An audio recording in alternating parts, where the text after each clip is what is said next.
Hello everyone, and welcome to the first video in the Terraria Never Used Weapons series.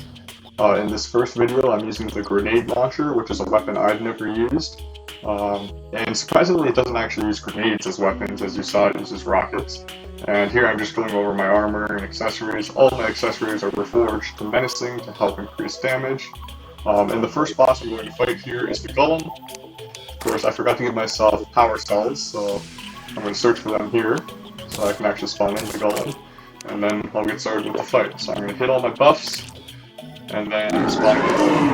Here we go. So, in terms of strategy, I'm just going to be jumping back and forth over top of the Golem. I'm going to try to take out his hands first, which is the obvious strategy you want to go for before taking out the head, because the hands start swinging really fast as they get lower health, and as the Golem gets lower health as well, I believe. So you want to take out the hands first. And I forgot to mention at the beginning of this video, but there will be a no commentary version of this video also uploaded to my channel if you prefer to watch without commentary.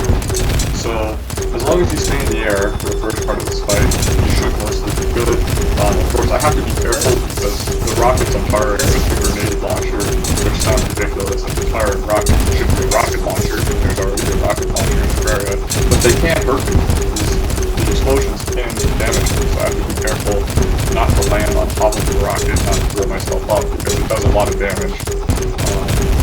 Which so far so good. I'm not blowing myself up, which is good.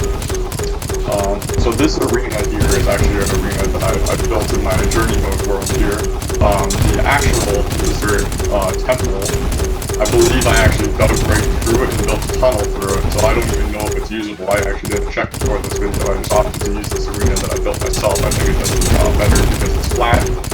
It's well lit because I've put a bunch of torches and campfires around, and I've also put heart lanterns down to assist with increasing my regeneration. So now the Golem's getting lower health, and it's starting to shoot lasers, which does make the fight a bit harder because I have to dodge one extra thing. He does shoot them fast. However, as you can see, if you keep moving, normally the lasers will not hit you. It'll move fast enough to get out of the way of them. So he's almost done the first phase. I took out one of the hands, now I just took out the second hand, and now it's just his head in the first phase. I just blew myself up there with a rocket, and you saw it did 103 damage to me, which is a lot. That's actually more damage than any of the Golem's attacks can do. I think I got too close to the Golem perhaps, so it hit me, or maybe it was just one of the rockets on the ground that hit me. But either way, I'm starting to take some damage now. But I'm still at both most of my health, which is good. I think both my buffs are still going. Of course, the Iron Skin Potion, the Endurance Potion, and the Golden Soup are absolutely incredible buffs. The Iron Skin Potion, of course, increases your damage, or increases your defense by 8, and I think the Endurance Potion reduces the damage you take by 10%. And then the Golden Soup provides a number of buffs, but one of them is also increasing your damage a little bit more, increasing your defense a little bit more rather. So these are all helping to reduce the amount of damage I take, which is really paramount because as you can see here, I'm starting to get hit a little bit more. It's definitely harder to dodge in the second phase because his head is now flying and that can hit you, and it shoots lasers a lot faster, and the body moves faster as well. But as you can see here, the Golem is almost dead, and there you go. So that's the Golem. Now, actually, I'm going to move on and fight Duke Fishron. It's a double boss fight in this first video here. So I'm going to slowly make my way up to where I have my pylons. You can see a corruption biome that I've built there. This is actually a Crimson world, so that was something I had to build myself. Teleport to the ocean here, and then I'm going to switch up my gear a little bit. Instead of using the frost armor like I did against the Golem, I'm going to switch to, you'll see it in a second here, the Shroomite rocket gear to boost the damage of my rockets. And then I'm also going to switch my wings to the leaf wings, which you'll see in a second here. I was using the angel wings, and the leaf wings allow you to fly a little bit higher, a little bit longer, and they're a little bit faster. You move a little bit faster with the leaf wings compared to the angel wings.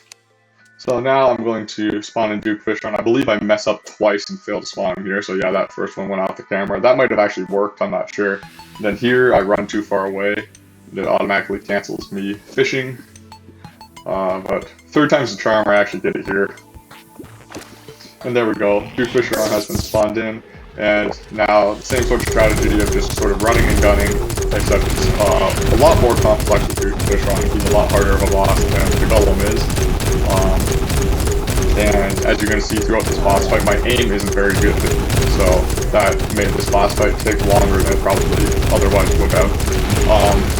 So it's crucial you shoot his bubbles, and with a weapon that actually shoots a projectile, hitting these bubbles isn't that hard.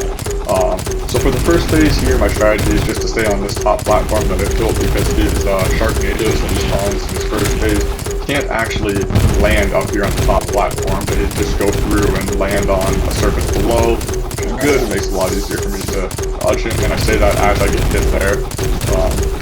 A very easily avoidable hit, might I add. So I just keep shooting him, shooting his bubbles, going over and under him.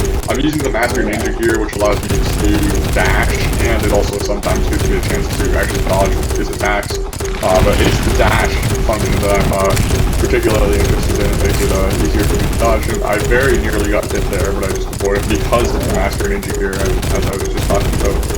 It's an incredible accessory, and it's one of the best accessories you can have for this fight.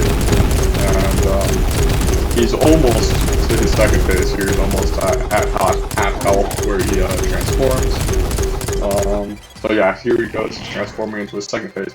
Now in the second phase here, things ramp up in terms of difficulty quite a bit, because his tornadoes that he spawns in the second phase, I believe they're called Cthulhu-nados in this phase, they can actually land on the platform, as you can see here in a second.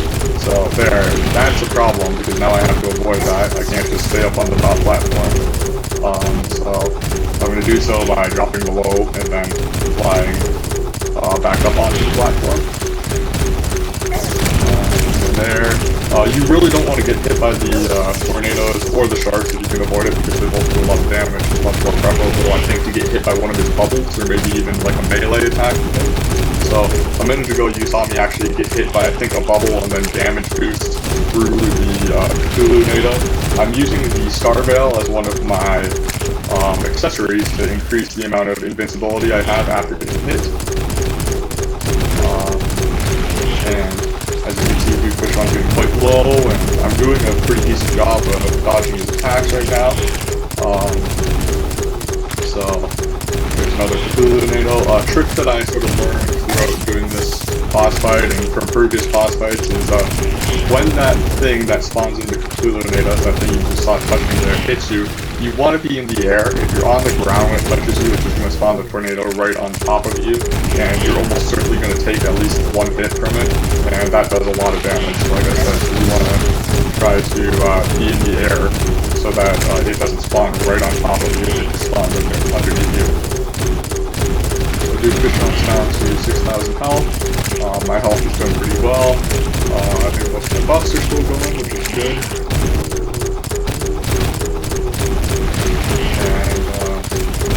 Dodge the sharks, which I'm getting hit a lot by the sharks here. I'm not doing a very good job of dodging those. Not doing a very good job of going between them. However, it's okay because my health is still going pretty well, and I still have the option to use a healing potion if I want to. But I really have no need right here, and Duke Fishron is dead. So there you go. And one last tornado. I guess that's like a dying effort from Duke Fishron, but I just dodge all the sharks, and that's it. So thank you for watching this first video in the Terraria Never Used Weapons series. I got the electric eel. It's a weapon I haven't gotten before. So thanks for watching.